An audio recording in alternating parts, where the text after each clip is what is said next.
नमस्कार, बहुत स्वागत है आपका। आप देख रहे हैं किस्मत कनेक्शन और मैं हूं आपके साथ शैलेंद्र पांडे। देखिए, आज हम आपको ये बता रहे हैं कि व्रत और उपवास रखने का तरीका क्या है और व्रत उपवास में सबसे बड़ा व्रत कौन सा माना जाता है। सबसे पहले ये जानते हैं कि व्रत रखने का, उपवास रखने का महत्व क्या है। देखिए, व्रत या उपवास वैज्ञानिक रूप से रखा जाता है। जो लोग ये मानते हैं कि शरीर शुद्ध होगा, शरीर विषमुक्त होगा, वो लोग फास्टिंग करते हैं।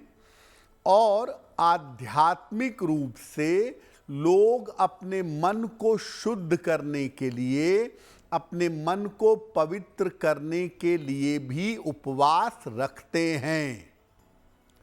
वैज्ञानिक रूप से व्रत उपवास रखने का महत्व, उद्देश्य शरीर को स्वस्थ रखना होता है और आध्यात्मिक रूप से व्रत इसलिए रखा जाता है कि आप अपने मन को और अपनी आत्मा को नियंत्रित कर सकें। इसका विज्ञान ये है कि अलग अलग तिथियां अलग अलग तरीके से आपके मन पर और शरीर पर असर डालती हैं। प्रतिपदा तिथि का जो मन पर असर होगा, चतुर्थी का मन पर दूसरा असर होगा, अष्टमी का अलग असर होगा। तो तिथियों का आपके मन, सोच और विचार पर असर पड़ता है, जिसको ध्यान में रखकर अलग अलग तिथियों को उपवास करने का या व्रत रखने का विधान बनाया गया है। जब आप समझ करके नियम पूर्वक विशेष तिथियों को व्रत रखते हैं, उपवास करते हैं, तो शरीर और मन तो शुद्ध होता ही है। उस शुद्ध मन से, उस शुद्ध शरीर से जो आप प्रार्थना करते हैं, जो आप कामना करते हैं, आपकी मनचाही इच्छाएं भी पूरी होती हैं। अब ये जानते हैं कि जब आप कोई व्रत रखते हैं तो उसमें आपको सफलता मिले, आपका उद्देश्य पूरा हो, उसके नियम क्या हैं। व्रत दो प्रकार से रखा जाता है। एक होता है निर्जल व्रत, जिसमें एक घूंट पानी भी नहीं पिया जाता, और एक होता है फल खाकर, जल पीकर फलाहारी या जलीय व्रत। निर्जल व्रत उसी को रखना चाहिए जो पूरी तरह से स्वस्थ है, डायबिटीज नहीं है, बीपी नहीं है, स्वास्थ्य ठीक रहता है, तब आप निर्जल व्रत रख सकते हैं। बाकी लोगों को लिक्विड लेकर व्रत रखना चाहिए, जलीय उपवास रखना चाहिए। आप चाहें तो फल का सेवन भी कर सकते हैं।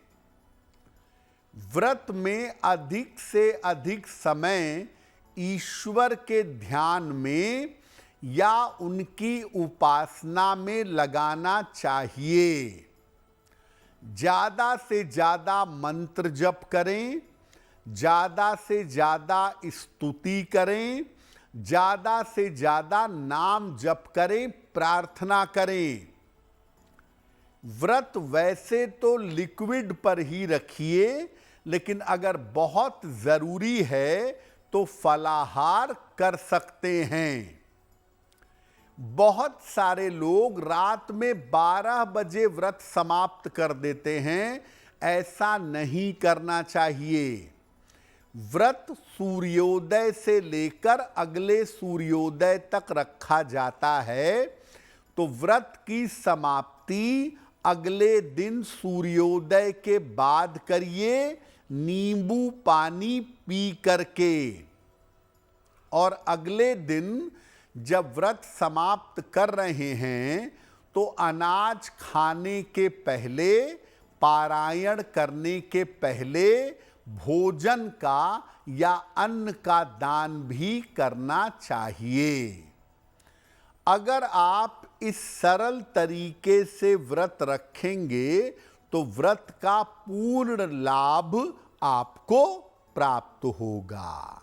देखिए, तिथियां जो होती हैं ना, वो चंद्रमा और सूर्य के प्रभाव से बनती हैं।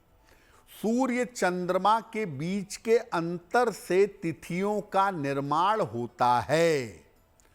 तो तिथियों का आपके मन पर अलग अलग असर पड़ता है। दिनों का नाम भले ही ग्रहों से जोड़ दिया गया है, लेकिन इसका कोई विशेष कनेक्शन ऐसा नहीं दिखता, या ऐसा नहीं दिखता कि सोमवार को चंद्रमा ही काम करेगा।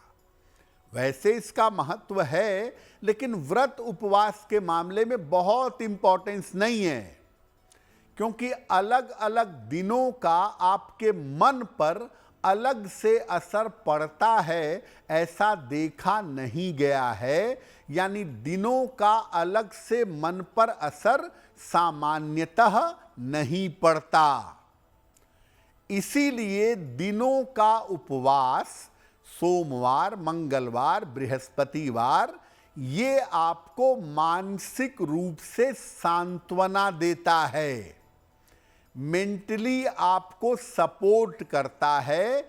वास्तविक रूप से अगर हम देखें कि मन पर, शरीर पर, सोच पर असर पड़े तो दिनों के उपवास से इतना लाभ नहीं होता है। दिनों का जो उपवास है ये निराहार रहने की प्रक्रिया है। हम ये नहीं कहेंगे कि आप सोमवार, मंगलवार का उपवास मत रखिए, बिल्कुल रखिए।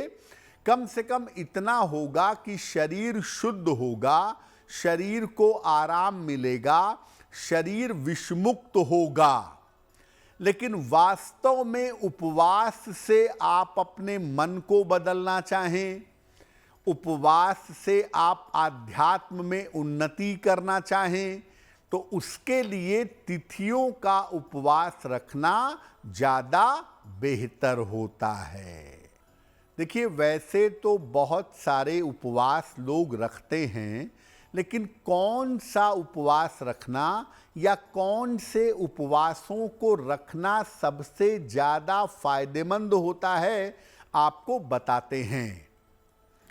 अगर आपको उपवास रखना है और उससे पूरी तरह से लाभ उठाना है, तो एकादशी, प्रदोष, पूर्णिमा या अमावस्या का उपवास रखना चाहिए। इन तमाम उपवासों में भी एकादशी का उपवास सर्वोत्तम माना जाता है, सबसे ज़्यादा बेहतर माना जाता है। अगर आप नियमित रूप से हर महीने उपवास न रख पाएं, तो साल में 2 बार नवरात्रि आती है। वासंतिक नवरात्रि लगभग अप्रैल में आती है, आश्विन शारदीय नवरात्रि लगभग अक्टूबर में आती है। इसका उपवास रखना चाहिए। उपवास जब भी रखें, बेहतर होगा कि जल ग्रहण करें, लिक्विड ग्रहण करें। अगर फल ग्रहण करना है तो रस वाले फल ग्रहण करें। ये जो एक उपवास का नया फंडा है ना, शामक के चावल, आलू की सब्जी, कूटू की रोटी, ये बेसिकली अनाज है। आपके मन को दिलासा देने के लिए आप कहते रहिए कि मैंने फलाहार किया है, लेकिन वो केवल साइकोलॉजिकल है। आप सब खा रहे हैं, व्रत की थाली भर पेट खा रहे हैं और कह रहे हैं कि मैं उपवास रखता हूं, ये उपवास शून्य है। केवल लिक्विड लीजिए और अगर बहुत ज्यादा भूख लगती है तो फल खाइए और रस वाले फल ग्रहण करके उपवास रखने का लाभ आप उठा पाएंगे। अगर आप मुझसे जुड़ करके अपनी समस्याओं का समाधान चाहते हैं और चाहते हैं कि आपकी समस्याओं को ज्योतिष के माध्यम से सुलझाया जाए, तो आप हमसे संपर्क कर सकते हैं, जुड़ सकते हैं एस्ट्रो तक पर।